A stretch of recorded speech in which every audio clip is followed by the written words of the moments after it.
Spain is a wasted cause. We don't want to do any trade business with Spain anymore, by the way. I'd like you to cut it off. Spain is a terrible partner in NATO. They don't participate. They don't pay. I don't want anything to do with Spain. They're hopeless. Bad people, because, you know, they have everybody else going and paying and working. In particular, Spain. There are a couple of others, but in particular, Spain. The day when the American president called everyone in Spain, quote, bad people. Hi again, everyone. It's now 5 o'clock in the East. In Donald Trump's world, one day you're calling an entire nation, an American ally, hopeless and full of, quote, bad people. And the next you're trying to squeeze into their spotlight as they celebrate the biggest prize in sports, winning the World Cup. At yesterday's final match, just 11 days after Donald Trump said those hideous things about Spain at NATO that do not represent the views of most Americans, Trump represented America again, this time to present them, the winning Spanish team, with the World Cup trophy. He shook some players' hands and then awkwardly refused to leave their stage. FIFA president Gianni Infantino had to rush over to him and push him off the stage, literally and physically, to let the Spanish team have their moment. Minutes earlier, Trump and Infantino had walked out to the field to a sustained chorus of boos, according to the White House press pool reporters, which described the ambient crowd noise level at 78 decibels, getting up to 84 with all the booing. The entire ordeal was classic Donald Trump, an attempt to hog the spotlight at an event he had already unsuccessfully and unnecessarily inserted himself into. A few weeks prior, Trump called Infantino after a player on the U.S. team, Flo Balogun, received a red card and a one-game suspension, asking FIFA to review it. Trump said he didn't tell Infantino what to do, but FIFA did later rescind the suspension for the player. Balogun acknowledged after the United States defeat that the, quote, outside noise over the reversal made the next match, quote, difficult.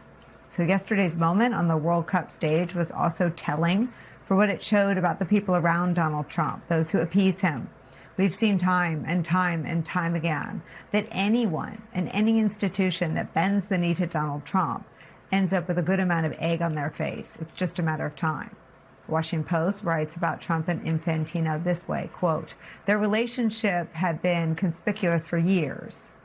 Infantino had repeatedly appeared with Trump. FIFA rented office space in Trump Tower, and Trump has kept a model of the World Cup trophy near the Resolute desk. The World Cup draw was moved to Washington at Trump's urging, bringing one of the tournament's signature pre-event ceremonies to the Kennedy Center. At that event, Infantino presented Donald Trump with FIFA's inaugural Peace Prize, an honor with a murky selection process that was derided by critics and human rights activists as another sign of FIFA's willingness to flatter the American president, whose government it needed as a partner. And what did the FIFA president end up with in return? Having to literally shoo a man off the stage at an event that he tried to make all about himself. Donald Trump's embarrassment of the United States of America on the World Cup stage is where we begin the hour with Pulitzer Prize-winning host of the podcast, Pablo Torre Finds Out. Contributor Pablo Torre, also joining us, national sports columnist, professor of journalism at the University of Maryland. Kevin Blackistone is here. Pablo, since you and I talked a little bit about the World Cup, tell me your thoughts, what went through your head as you watched this yesterday. Yeah, I watched this live and replayed it a number of times, I will admit, wondering if this was perhaps worthy of a generous interpretation, and that generosity would have led to some, I think, accusation of outright senility. This, if this is innocent, is something that you would have made fun of, Mr. President, with Joe Biden, right? You don't know where you are. You're lost somehow on the most grand stage on the planet. That's the generous read. The less generous read is, I think, probably, for better and for worse, more appropriate, which is this is somebody who did not care about whose moment this was. And the through line in Donald Trump, Nicole, is that it's always his moment. And so, do you like this soccer? Do you like what the American experience has been when it came to the literal moment at which the gold trophy is lifted? Because, of course, all gold trophies belong to Donald Trump. Kevin, your thoughts as you watched this go down yesterday? Well, oddly, I thought it was befitting, right? It bookended this particular World Cup. It started with Donald Trump's embarrassments and with Gianni Infantino's embarrassments. As I said, corruption respects corruption, and it did. And so this World Cup, all in the middle, there were question marks about things that were going on. You mentioned Balogun getting the red card, Donald Trump making a phone call to Infantino, and miraculously the red card goes away. England suffered the same with a defender. They didn't get to make a phone call, and their red card stayed intact. We've talked about what happened to so many of the people that wanted to come here to either work for FIFA as a referee, who got turned away because of his nationality, the great fan for the Congo, who wasn't allowed to come here and do his thing in the stands because this country wouldn't honor a visa for him, the fans that could no longer afford to go to a World Cup in this country. And then you see the end where Donald Trump makes a mockery out of what should have been a great moment for Spain and a great moment for the people who love this particular game. The beautiful game was turned into an ugly game. You know, Pablo, it's not something we can measure for, but Spain is a proud country. They love competition and sports. And 11 days ago, Trump called all the Spanish people, quote, bad people. What sort of intangible impact does an attack from an American president have on a country and how their sort of proudest sports team performs on the world stage? Yeah, I just think it's you know, they call it in baseball, as you know, Nicole, they call it Bush League. It feels like minor league stuff. You know, it makes us look small. And I want to point this out because there was another piece of writing that I wanted to cite here, because it was in The Guardian over the last several days that the vice president of U.S. Soccer put a name to it that I think I should just quote, because you raised the question that he provides an answer to. And he says, while the World Cup will go down as a massive commercial success, no amount of revenue will ever erase the moral stain of blessing Trump's wars in the name of soccer. This was the vice president of U.S. Soccer writing in The Guardian, someone who has been fed up watching the commandeering of his sport and the U.S. national team program by a guy who does not actually care about the game. And so what does it mean for Spain to have been insulted on the world stage and then to be now around this, again, generously senile old man who is trying to be in literally the team photo? I think it's just embarrassing for us. You know, and that's what U.S. Soccer's vice president there was basically referring to in so many words. Good evening from New York. I'm Chris Hayes. Donald Trump has provided the country with another just unbelievable split screen this weekend. The president of the United States, the first ever FIFA Peace Prize recipient, yucking it up, partying at the World Cup finals, while the war he started with Iran and then restarted faces one of the worst weeks yet and threatens to spiral out of control. Now, for Trump this weekend, all eyes were on the gold, as he and his family seemed to have a grand old time amid the backdrop of even more U.S. troops killed under his watch pursuing his war. The Army has identified 2 of the American soldiers killed in action over the weekend. Private Isabella Gonzalez of Texas was just 19 years old. First Lieutenant Tyler James Feehan of Hawaii was 25. Both were killed when Iran struck a military base in Jordan, which maintains a large footprint from American forces and serves as a key hub for U.S. airstrikes in Iran. A third soldier died in Iraq in an unrelated incident that involved a downed Iranian drone, which brings the total of Americans who have died in this war to 17 that we know of. As the New York Times reports today, Trump's Pentagon has withheld information about dozens of injuries related to the ongoing Iran war. Pete Hegseth's Department of Defense is obsessed with a culture of winning, total domination. Any information contrary to that narrative is suppressed, apparently. Those attacks not only injured dozens of U.S. service members, they also damaged several helicopters. Quote, but the Pentagon did not disclose the earlier strikes, nor the casualties and damage they inflicted. In response, a U.S. military official told the Times, quote, Central Command is not required to release information about injured service members, especially when they quickly return to duty. I guess the government doesn't think you need to know about the service members being injured ostensibly on your behalf in a war being fought with your tax dollars and in your name. And there's been reporting for months across all fronts of this war from many different sources that the fundamental situation, the balance of power, is not nearly as rosy as the administration is constantly telling us. That the U.S. and Israel, for example, are running critically low on missile interceptors because we were just completely unprepared for the reality of the war and now its duration. To that last point, it is not even clear if Trump is aware of that reality. No, really, listen to this. The Washington Post reporting, according to a single U.S. official granted anonymity, quote, we do not have enough munitions to safely sustain operations, and I don't think the White House is aware of that. Well, I hope someone in the White House is at least reading the Washington Post. Meanwhile, over the past several months, thousands of people are dead across both Iran and Lebanon, and in Israel, including civilians. They are apparently not a consideration at all for this White House, which, lest we forget, bombed a girls' elementary school as one of the war's first acts.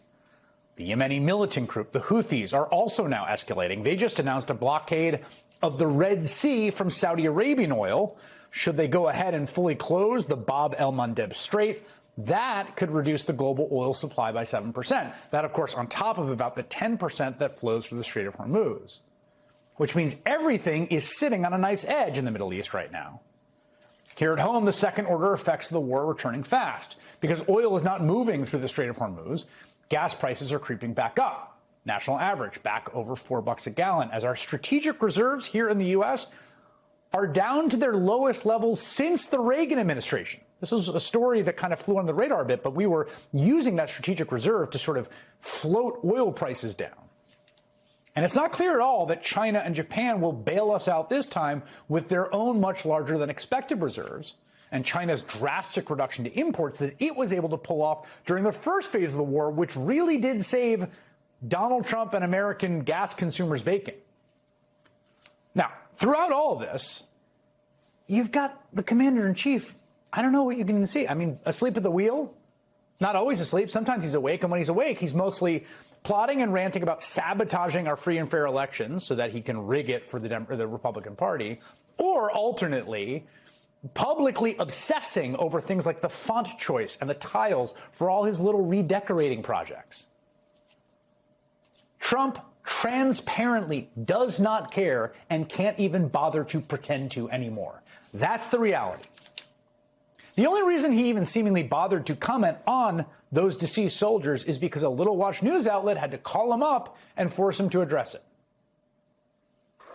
We hadn't heard from the president yet about these deaths, so we decided to call him to see if he had a reaction. And that was the first thing I asked him, what his reaction was to the news of these 2 U.S. service members that were killed in Iranian attacks yesterday. The president telling me he finds it very sad. He says it's a very sad thing. We hate to see it happen. But then the president told me it's in service to our country. They're never going to allow Iran to have a nuclear weapon. Again, I grow tired of pointing this out, but I feel duty-bound to do it. A year ago, during the bombing of Iran, he said the program had been obliterated, and anyone who questioned it being obliterated was essentially disloyal and treasonous. Now, Trump started this war, this version of it this year, in part because the Israeli government convinced him to. And then he got bored pretty quickly, as he does with all of his actual presidenting. Remember, he did his little pre-recorded video in the middle of the night with a baseball hat. That was that. And then he went back to doing what he'd much rather do, flying back to New York to hang out at the World Cup finals. That's why this guy is in it. Now, I wouldn't say it was a warm reception from the crowd, as you can hear there. Lots of people posted videos of what sure sounds like booing. After all, Trump gets booed at basically every sporting event he attends. I was in the Garden on Game 3, and it was deafening how loud he got booed. This video comes from NBC News White House correspondent Monica Alba. What does it sound like to you? Per one local report, security at MetLife Stadium confiscated thousands of red cards that fans were going to wave to mock the president's corruption. Of course, he calling the head of FIFA to get a red card revoked on an American player. Patrons say the cards were taken when security learned they were actually part of an anti-Trump protest. And as for the game, the Trump curse struck again when Argentina, the team he clearly preferred from a country with a Trump sycophant and buddy as president, got shut out and lost. But, you know, the man was clearly just thrilled with all the attention anyway, right? That's what keeps him going. Just look at him soaking up all the glory with the champion Spanish team who actually accomplished something. Like, why is he on stage? Why is he there? It's so cringy. He appears to be trying to photobomb their team picture after they've done something very impressive. He was pulled aside by FIFA President Gianni Infantino. As The Guardian put it in a truly legendary photo caption, quote, Gianni Infantino carefully explains to President Trump that he is not part of the Spanish national team. Trump also weirdly, grossly inserted himself in the actual process of handing out the World Cup trophy. Look how he eyed the thing. Looks like he wants it for himself. And all of this would pair well with the ridiculous FIFA Peace Prize the organization made him, a kind of participation trophy after he didn't win the Nobel Peace Prize and was super bummed out about it. And then, just over 2 months after receiving that Peace Prize, he started a regime change war of choice in Iran that everyone warned would be disastrous. And now here we are. A war that continues to this day, leaving thousands dead, injured, displaced. That's left American service members' families grieving and has left Trump utterly and completely unbothered. Joining me now, MS Now's Ayman Mohyeldin. I get that he thought this was one of the signature events of his term in office, but why, just let the Spanish have it. Just let them enjoy. There's no way that Donald Trump can be surrounded by a bunch of young, successful, attractive, highly accomplished men and athletes and not want to be a part of their success story. Mm-hmm. And by the way, this wasn't the first time Donald Trump did this, right? Literally a year ago during this same similar tournament, the FIFA Club World Cup, when Chelsea won, they went through this same kind of ceremony where Chelsea had just won the World Cup. Donald Trump goes on stage, hand the trophy, you're supposed to leave, let the players enjoy this moment. Nobody's supposed to be on that stage except the players and the coach. Not even the medical staff, not even the technical staff, not even some of the assistant managers.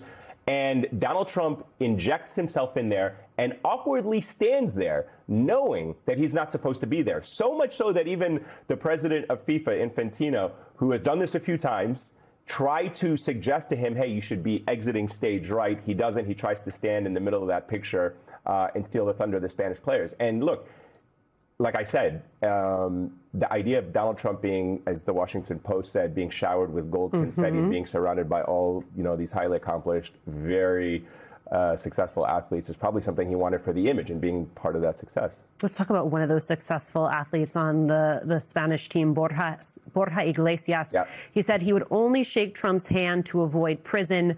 He hoped it would be over very quickly. How much did the president's feud with Spain's president just linger over all of this? Big time. The athletes were asked about it. The soccer players were asked about it, as you mentioned there. The Spanish athletes are a reflection of their country just the same way American athletes are in others. So they come in all different kind of political views and stuff. But some of the Spanish players have been very outspoken, not just about the United States, but about foreign policy, about war, about the genocide in Gaza. Many of them have expressed their views about it, and they understand America's role in all of these global issues. And as you mentioned, there's been this feud between the Prime Minister of Spain, Pedro Sanchez, and the United States.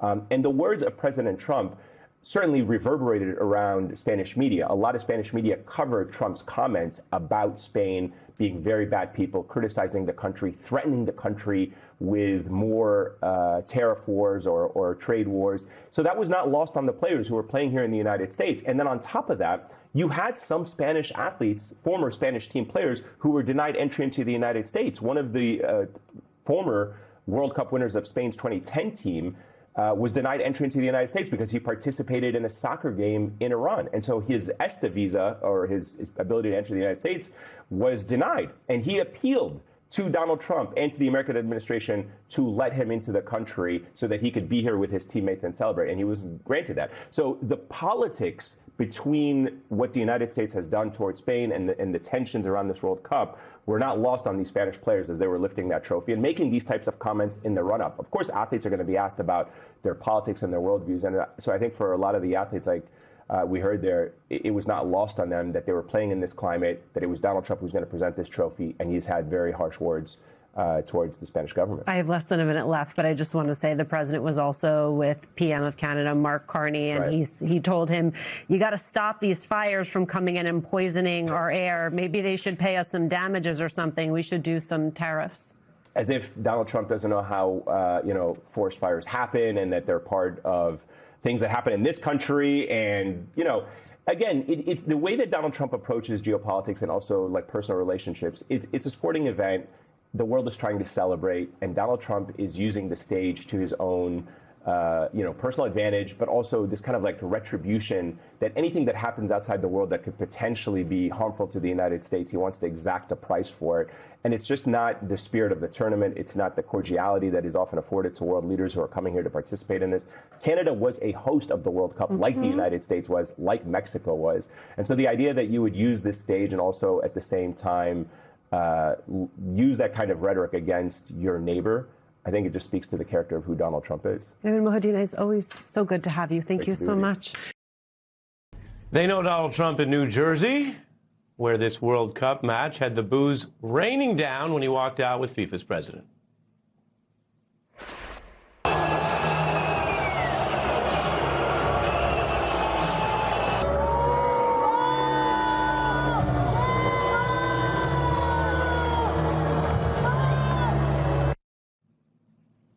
When Spain was celebrating its victory, you could see Trump sort of lingering on stage. Australian broadcasters also discussing whether he'd stay in the photos. In 2026, the champions of the world are Spain! It's now, so they can edit him out of that. They can edit him out of that. That's real-time commentary, and it happened, as Forbes reported. The FIFA World account posted this shot where, if you look closely, you can see the leader of the free world's right arm getting cropped. Now, Trump's unpopularity abroad is well known, but again, this was a match held, and the boos you hear are inside the United States. His approval stuck in the 30s over the war, as we were covering at the top of the show, the economy, and other failures. Republicans close to the operation say it's time to make the midterms a kind of, quote, hate election. Republicans admit, Axios reports, the midterm forecast is bleak.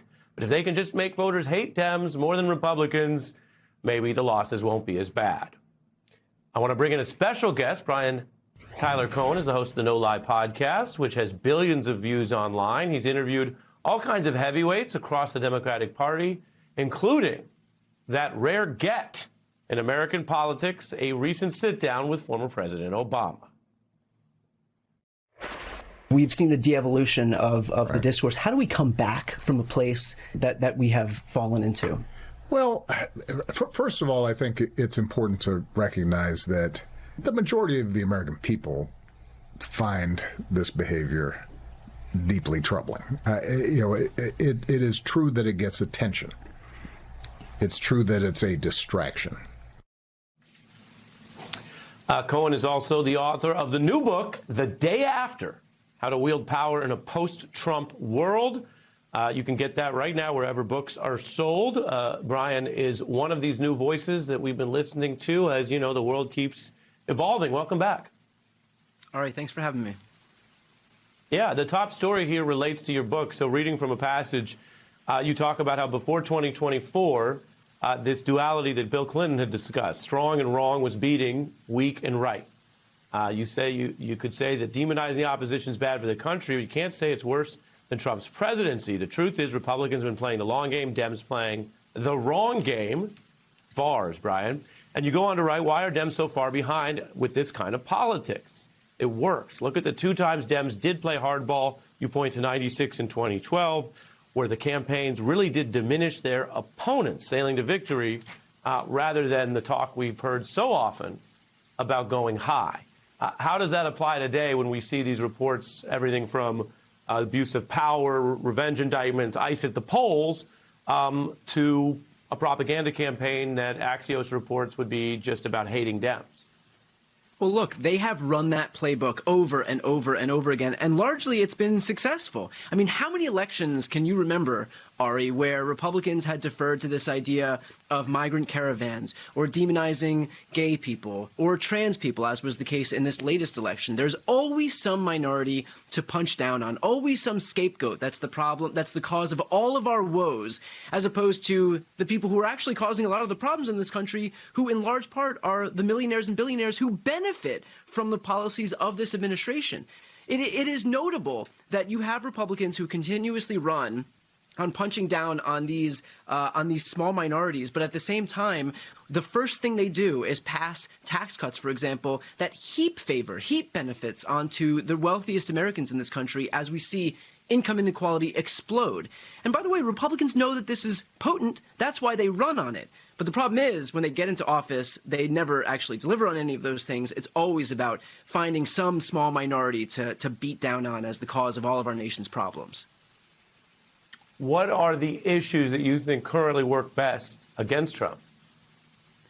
The issues that currently work best against Trump, well, I mean, his blatant corruption and his unwillingness to deliver on the very things that he promised on the campaign trail. Both of those things in concert, I think, tell a really clear story about who this president is working for, which would be bad enough unto itself, but even worse given the fact that this is somebody who came into office on this pretext that he was going to focus on the little guy.